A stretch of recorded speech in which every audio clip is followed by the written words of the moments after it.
In this tutorial, we'll have a look at how to treat the text layers just like any other layer and animate them.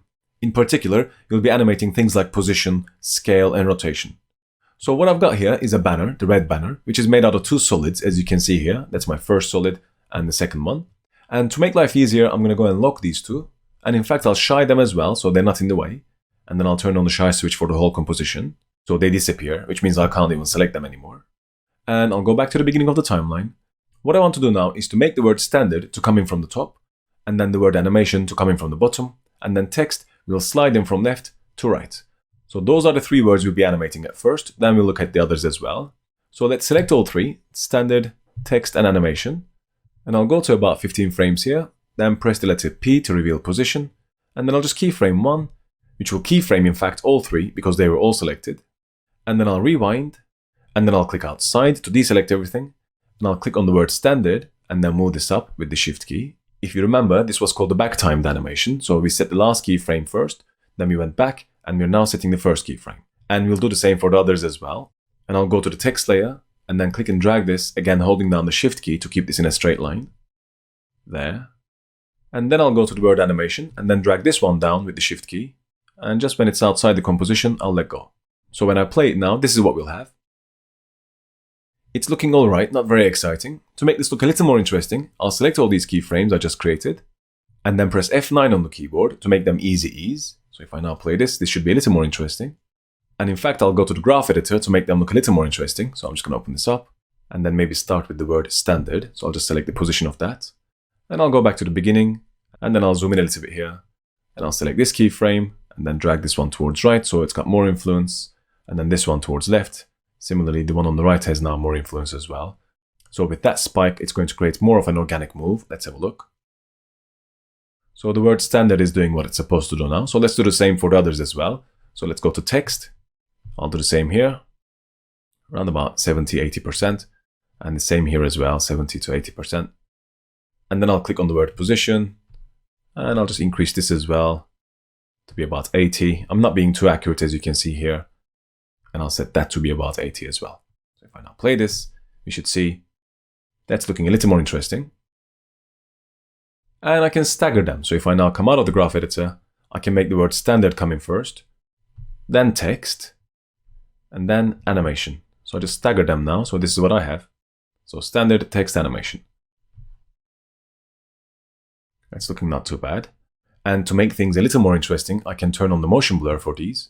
So if I go back to a point where the text is actually moving, there, and then if I go and turn on the motion blur switch for all of these layers that are moving, so it's this switch here, I'm just going to go click, click, click, and then I need to turn the motion blur on for the composition by clicking on this large button. Now I have some motion blur here as well. If I now play it, let's see what this looks like. That's looking good. If you want to reduce the amount of motion blur you have, you either have to slow down the animation, or you can go to your composition settings, which was Command K, and then go to the Advanced tab. And this option here, where it says shutter angle, is what you change to control the amount of motion blur. So the higher this is, the blurrier the things will be, as you can see here. The smaller this number, the less blur you'll have on the text. So if I now go and set this to, let's say, 120, and then OK, now I don't have as much blur without changing the speed of the animation. So those are the first three words. That's looking fine. And I'm going to make the word is come up, so I'm just going to select that. And then we'll actually make this one fall down, let's say, from the top as well. So around about here, I can make the word is start falling down. And to set the beginning of the layer to start from this playhead position, I can press the left bracket. And then that's where the beginning of the layer now is. I can now press the letter P. And I want this to take about 15 frames as well. And in order to move forward by 15 frames, or let's say backwards by so many frames, the shortcut is you press Alt, Shift, and J. Alt, Shift, J. This opens up the dialog box for go to time.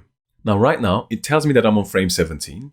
And I know if you add 15 to 17, you'll be on frame 32. But if your timeline is based on 25 frames a second, that means 1 second and 7 frames and so on. So instead of calculating all of this in your head, what you can do is just go here and simply type in plus. This means go forward by 15. And this tells us now that if you go forward by 15 frames, you'll be at 1 second and 7 frames, which is great. I can press OK. And then I'm going to go and keyframe the position. And then I'll go back to the beginning of this layer, which on the keyboard is I. So when you press I, you'll go to the in point of the selected layer. And then I'll make this move up, literally by clicking and dragging this, with the Shift key again, of course, so that's a straight line. And I'm going to select these two keyframes, of course, and then press F9 again. That's going to make them easy ease as well. And then I'll just go and turn the graph editor on, and then add the spike here as well. So that's a high influence, and the same here as well. And let's see what that looks like. And that's looking fine. Maybe we can tweak the timing a little bit. I can come out of the graph, maybe move the whole thing towards left a little bit so the animation starts a little earlier. So around about there, maybe before the word animation kind of stops. I'm just gonna move it back a little more. So there. And I'll turn on the motion blur for this as well. Maybe just one more frame back, yeah. There you go. And as that's happening, I want the letter A to fly up from the bottom. So I'm going to go to the beginning of this layer and then select A. And then again left bracket, so that sends the beginning of the layer here as well. And I'm going to press P to open up position. And now I'll press K a couple of times to jump to this keyframe. Then I'll keyframe A, and then press J to jump back. And then I'll move A down. I'll just click and drag this with the Shift key again held down. So it's just outside the composition. And then I'll let go. And then I'll select these two. And then press F9. And then open up the graph editor. And then add the spikes here as well. So higher influence, if you remember, means faster movement in the middle and slower at the beginning and at the end.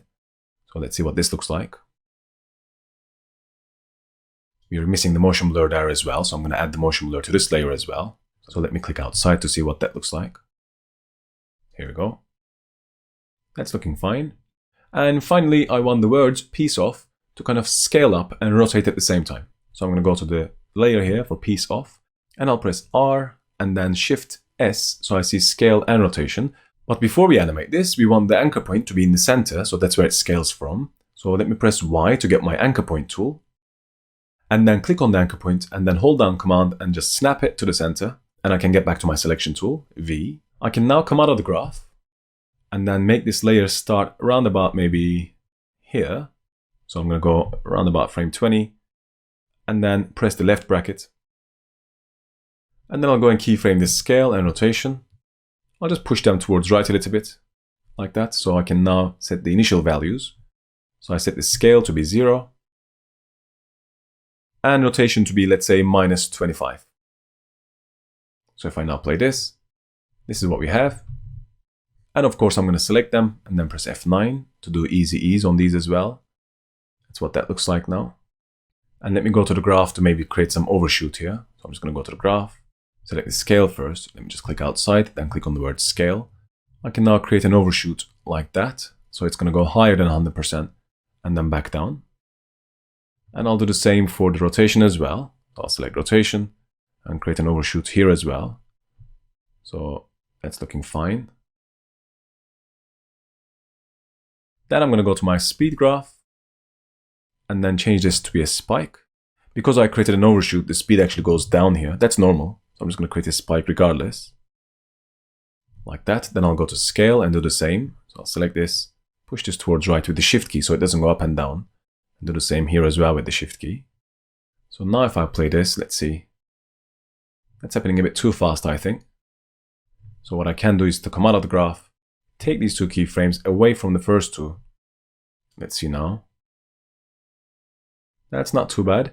The only problem I think is that it's growing a bit too large. So let me just go to this last keyframe for the scale and I'll decrease the value. So I'm just going to go and change this from 100% to, let's say, 80%. And then I'll have to go to the graph editor and then select the scale and then go to the value graph.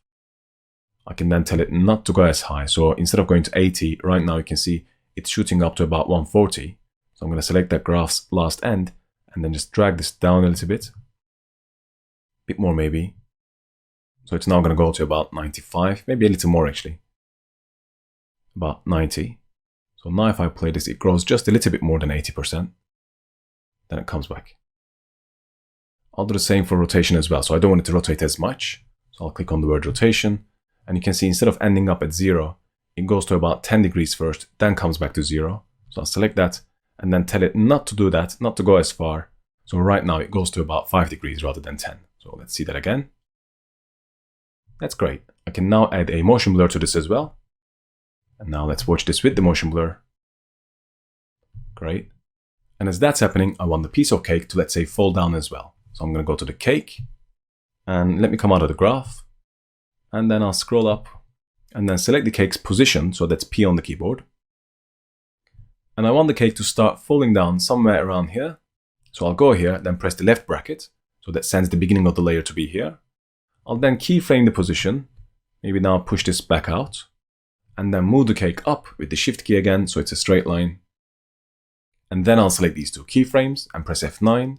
I can then go to my graph editor, go to my speed graph, and then I can add those spikes here again. So that's about 95% influence, and same here as well. If I now play this, let's see. That's happening a bit too fast, so let me come out of the graph, separate these two, and try it again. That's looking a little better now. And maybe actually a little bit slower, so I'm just going to increase the distance a little bit more. Play it again. But now I want to overlap the two layers, so the piece off and the cake will be overlapped. So if I now go click and drag this towards left, and now maybe play this as the word piece off comes up, you'll see the cake is falling down, and that's looking not too bad. I'll pull this keyframe back a little bit. Let's see again. That's looking great. Let's also finally turn on the motion blur for this layer as well. So it's also got some blur as it's falling down. And then I'll go all the way back to the beginning and play it. Let's see what this looks like now. Just before we wrap up, I actually noticed because I scaled down the word piece off, there's now a bit of a larger gap here than there is here. So to fix that, to move these two layers towards right a little bit, we have two options. I can either select these two layers first, so they get highlighted, and then press U on the keyboard, and then U again, so we see the keyframes if I zoom out. These are the keyframes. Let me zoom back in. I can either now select all 4 keyframes, and then I go to the keyframe here where the text is visible, and then manually move them right by using the arrows. Or we could also offset the anchor points of the layers, but that would mess up the anchor point, which means if you were to animate this scale or rotation, you'd have some problems. So this is the safer option, and for this, you need to make sure that all the keyframes are selected and that your playhead is on one of those keyframes. If it's not on one of those keyframes, let's say if your playhead is here, if you then move these layers, you are actually creating a new set of keyframes. You don't want that. So that's why you need to make sure that your playhead is on one of those keyframes. Then you can move them manually with the shift key or without the shift key. And then let's go forward to see. And that's a little bit too much, I think, now. So I'm just going to go back and maybe use the left arrow a couple of times there.